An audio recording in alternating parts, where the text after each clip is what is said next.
Good day, it's the Bromo Sapien here, and I just thought I'd want to discuss this interesting development about Bambu Labs.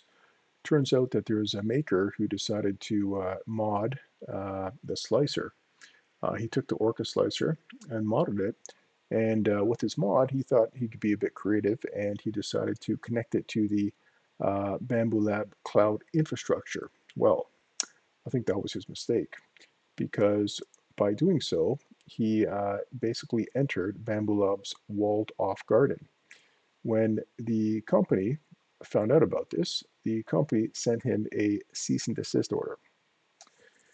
And by doing so, it really shows you that Bambu Labs is still sending cease and desist orders for anyone who decides to infringe upon their walled off garden, which is a bit shame. Places, applications, companies like Google, for instance, who are a bit more open, certainly have that advantage that Apple doesn't have, who also have or had, I should say, the walled off garden.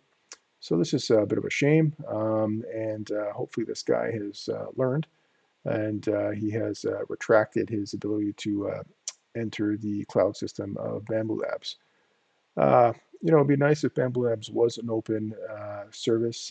We'd probably see a lot more apps and a lot more innovation for folks like us who are printing. But hey, it is what it is. So there you go. Yet another person receives a cease and desist from Bambu Labs, and us creators are just wondering more and more about what's happening over there in China.